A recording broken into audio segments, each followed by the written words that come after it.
I was with my family these last couple of days. Up there in the right corner, that's Rodney, my brother Rod. You know, I've got two brothers named Rod, right? This is one of the brothers named Rod, because my mom and dad were so creative. So this is Rodney as opposed to Roderick, but they're both Rod. And that's his wife, Dee Dee. You can see that Rodney's black, like me, and Dee Dee is Filipina. Yesterday was her birthday. I married them here 8 years ago, right here in this sanctuary. Rod is my brother. I'm 10 years older than he is. Magically, when I say I'm 57, though, somehow he's 42. I don't quite know. It's kind of a math issue going on with that. But yes, I'm 10 years older than you, and that means you're 47. He's one of my best friends. It's really fascinating. I'm in love with him. When he was a baby, I rocked him to sleep to General Hospital. Yep. So he and Luke and Laura and I, we had a thing going on. Luke was so cute then with the big afro. Anyway, when he was 2, no, I'm not exaggerating, he could fully read. Not have memorized books, but could fully read. He's a genius. When he was about 4 years old, he got separated from my mom in a shopping mall, and he went to the information desk and he said, "Excuse me, my mother is lost."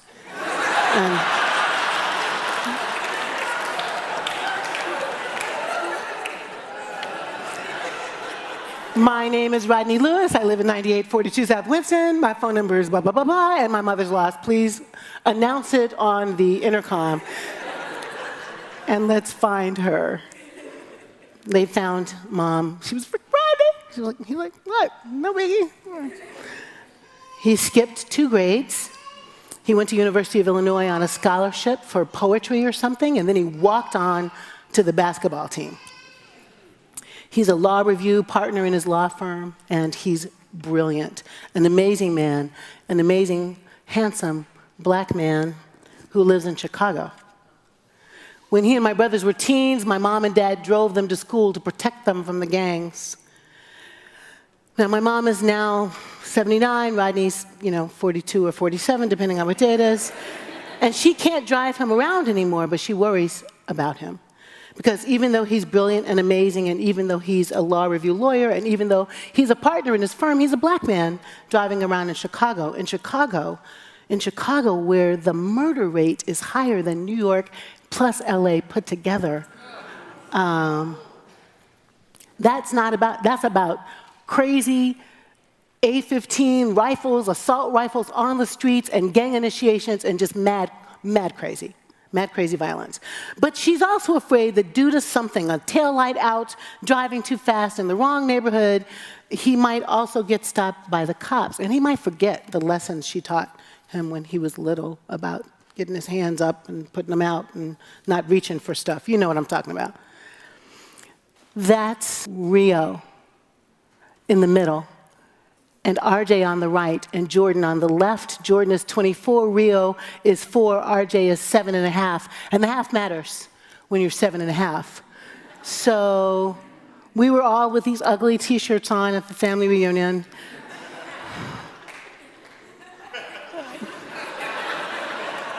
I'm talking deeply ugly, and my mom was obsessed that we all had one, so we were cutting and tripping like we do our pride shirts. I cut a V in mine, and my mom was watching. I swear to God, she goes, "Jack, I think that's low enough." Mommy, I got this, okay? It's okay. Anyway, I baptized all of those kids.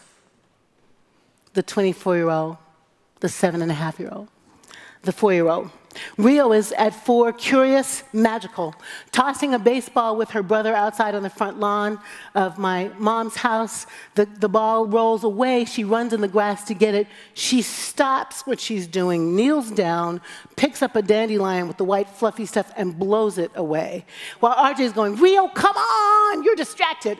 She's like, "Wait a minute." Now I'm back. And she was back.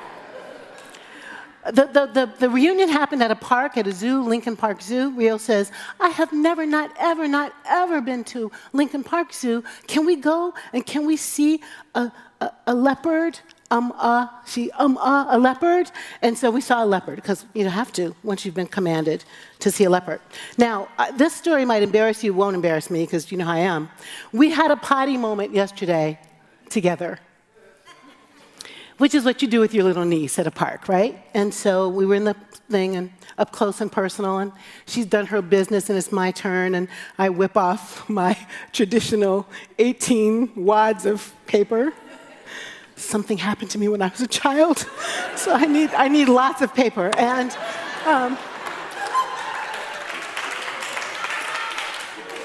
just saying.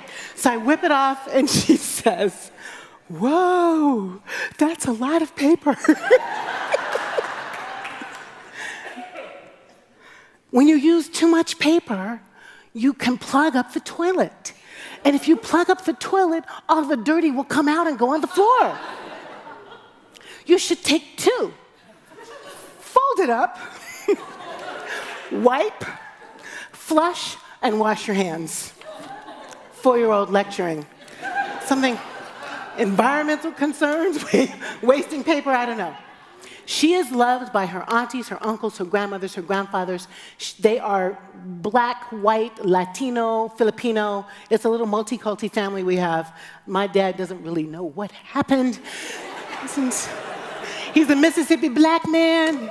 He got 2 white son-in-laws and a white daughter-in-law and a Filipino daughter-in-law. What the hell? Only one black in-law in the whole family. It's a special experience, but we'll come back to that another time. There is another 4-year-old girl in my heart this morning.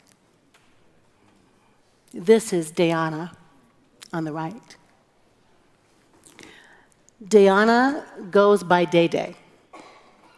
She was a little girl sitting in the back seat of her car, another 4-year-old, while her mother prayed over and over and over again, please, Jesus, please don't let them have killed my boyfriend. Please, God, don't let it be so. And he sits there bleeding, slumped over, a pulpy mess where his arm should be, and she watches. She listens. She's also loved, like Rio,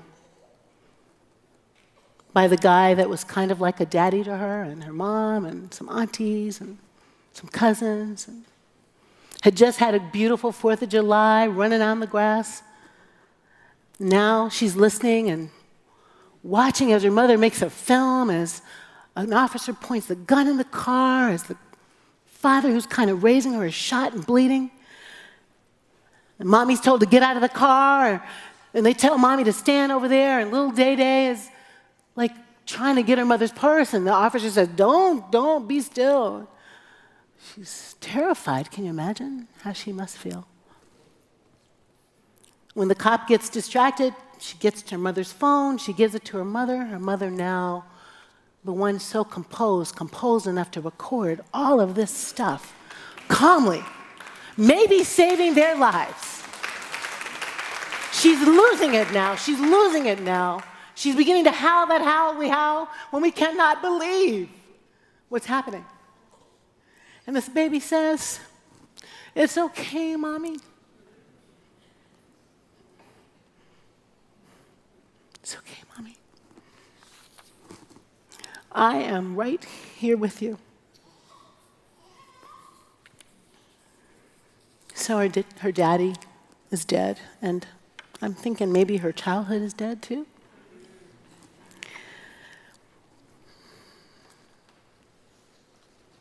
That little girl is our little girl. The kids of those 5 police officers killed, they are our children.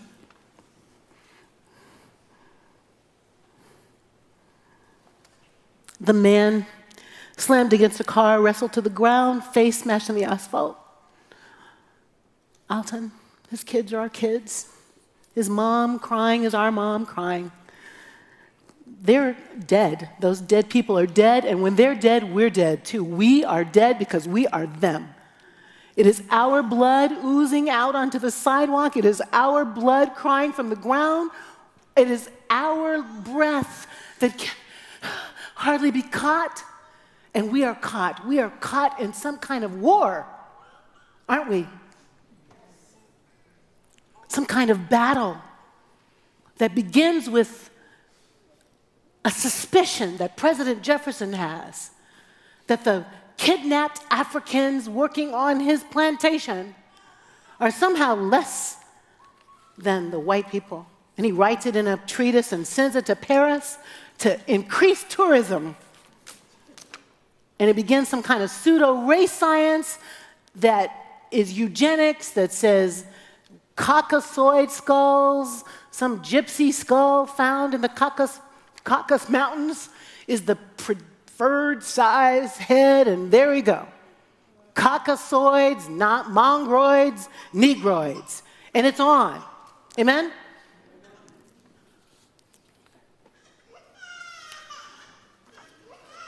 I'm sorry, baby.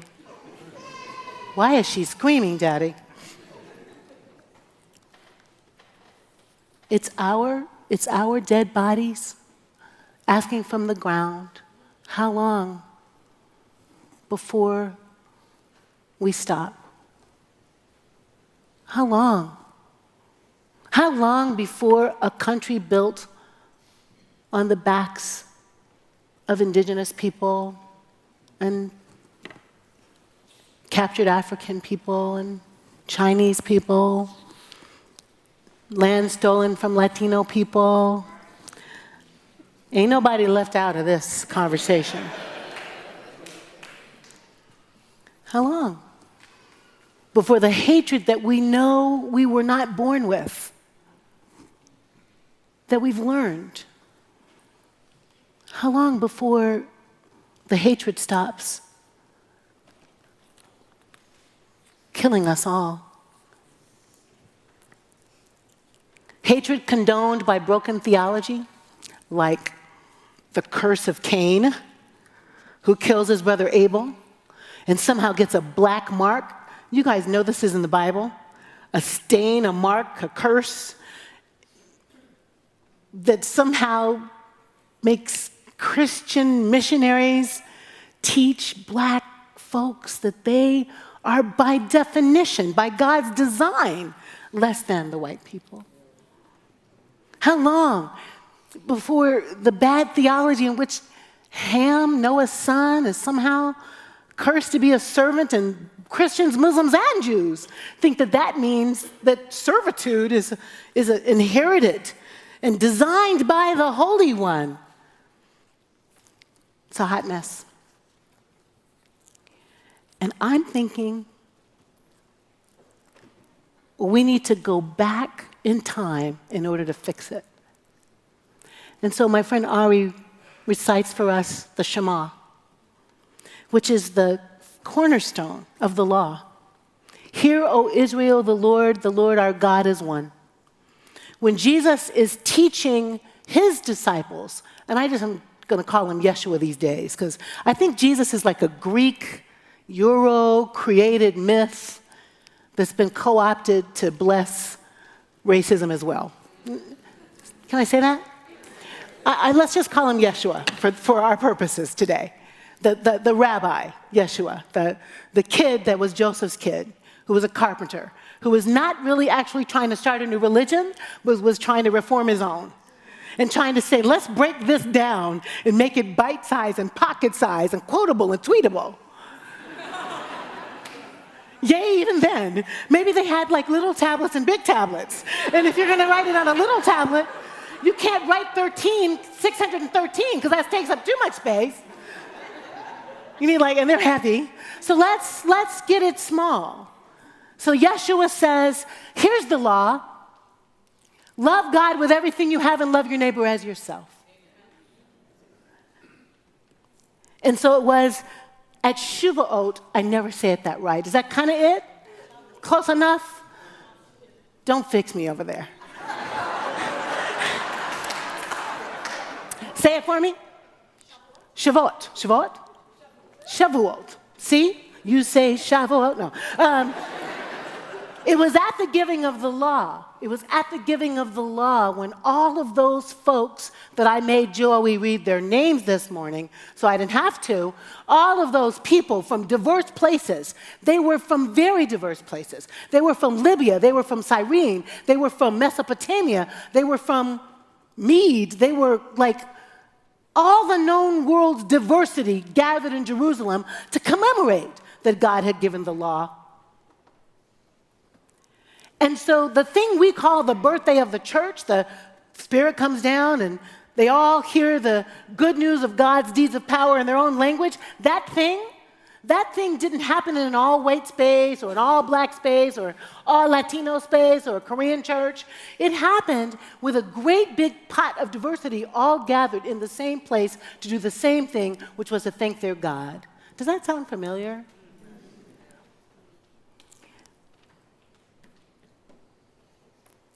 Somewhere this morning, there's a black church, and the preacher's pissed, like I'm pissed.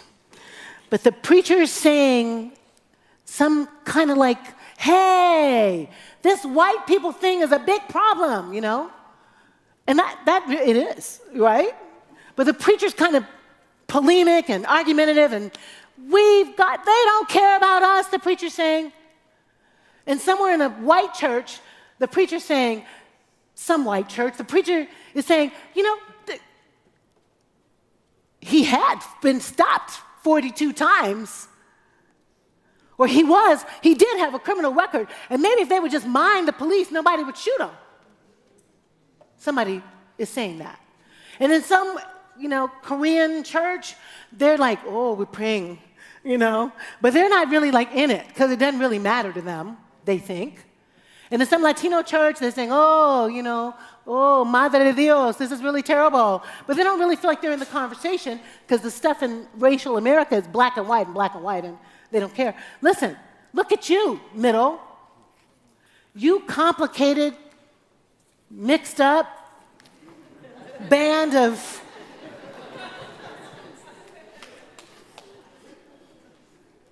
crazy people who drive by the Chinese church in Queens to come all the way to the East Village. You who are Jewish, hanging out in the Christian place because you know that we are your people. You who would adopt Ethiopian children and raise them in this context as your own. You who are same-gender loving and don't go to MCC because you know they're boring. You who... I'm just kidding. You who could be someplace else, safe, where you would hear the comfortable thing, are here instead in this complicated, magical place that kind of looks like that Pentecost day where you speak all kinds of languages, think about God in all kinds of ways, and yet you're here. You're here for all of us. You're here because you know God's going to show up here, and you're going to learn something that you don't know, experience a piece of God that someone else can't imagine, that you're going to create an image of God that is much more complete and complex because you are complex. And it's not simple. We can't do "we hate the cops" in this place. We can't do it.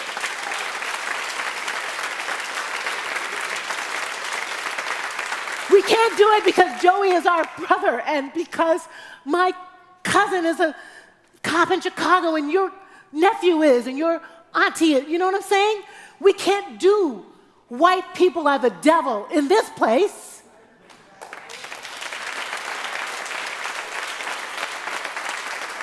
Because we're in love with somebody white. Or we sit next to somebody white. Or we work with somebody white. Or we are half white. It's just too complicated. We can't do those immigrants in this place because we are immigrants. Come on now. We we can't do simplistic Asian people don't have any problems because they're assimilated BS in this place, because they are our friends and our family and our beloved and our gospel choirs.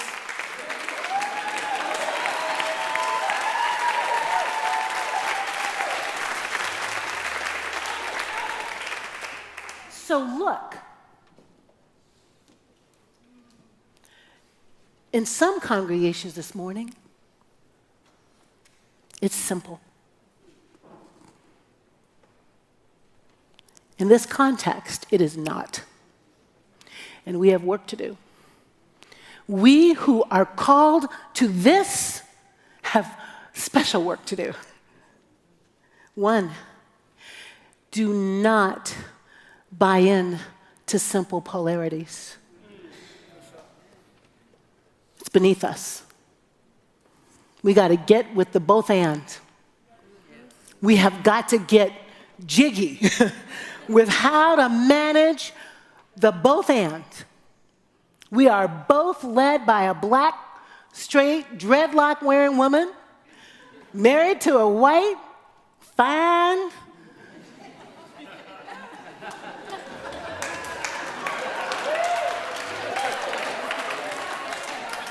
and on any given morning, poor thing, he'll meet the Jacqui that's like, what the? Because I get to be both multiracial, affirming, and sometimes ask myself, what is wrong with white people today? And if you don't think I do that, you are just really, I'm just saying, don't kid yourself. I mean, I love you, but as a group, I might every now and just have a question, okay? So, it's complicated. Two, we are responsible to educate ourselves. This isn't really enough to educate us, you know? I can't preach enough sermons. Rob and Lynn and Jim can't preach enough sermons to teach us what we need to know about race in America. And we're going to help. But you're responsible if you're going to sit in these pews. Do you understand what I'm challenging you? We can't sit in these pews and not be aware. So don't read one report, read many. There are stories not even in the news. We got 2 men in the news, right? We got Alton and Philandro in the news. Do we know about the man that was hung in Atlanta? Okay, do we know that it's being reported as a suicide, but it's likely a lynching? That's complex. Do we know that in Asheville, North Carolina, a man was killed, and his family's narrative is they planted the gun on him? We need to read as much news as we can so we're aware of what's happening, so when we get asked, because we will, we have something to share, some complexity to add to this. Do you understand what I'm saying? And not just educate ourselves about the current news. Are you reading James Baldwin? Okay? Right? There will be a bibliography on my website, JacquiJLewis.com, by tomorrow morning. Let's read. 3, we are actually responsible to confront the racism everywhere we see it. Everywhere we see it. Everywhere we see it. I mean inside ourselves. Because you can't live in America without getting just a little taste of it. A little something, gonna seep in, because we live in this place. And it seeps into not only white people, that's easy to say, it seeps into Latinas, because God knows nobody want to be black in America. We exported that, well, not we, but it was exported, that everybody around the globe knows not to want to be a Negro in America. And that can't help but go inside us. And that can't help but go inside black people too, I'm sorry. So we got to confront the stuff that can come inside us about us. Is that an amenable? Okay. And 4, I think this one's harder to say on a day when maybe it's easier to be angry, or frustrated, or sad. But we are actually called to love. When the law was given and it was being redacted and reminded and again tweetable by Jesus, love God, love neighbor, love self. That's the law. Love does not mean, laying down and letting people abuse us. I'm not saying that. But I think love requires us to be different than the folks who don't feel like they're called to love. It requires a different ethic. It requires truth-telling. It requires confrontation. It requires confrontation. That's why peaceful protest. Love is not a status quo keeper. Love is a strategy maker. Love is a story changer. Love is a narrative fixer. Love means wrestling and fighting until we get to justice. Ooh, is that interesting? We're called to love. So in a little bit, Jeff is going to come up and talk to you about joining the movement. And after that, we're going to sing some more, and then we're going to have a conversation in here. Love is not passive, guys. Love is hard. It's work. So,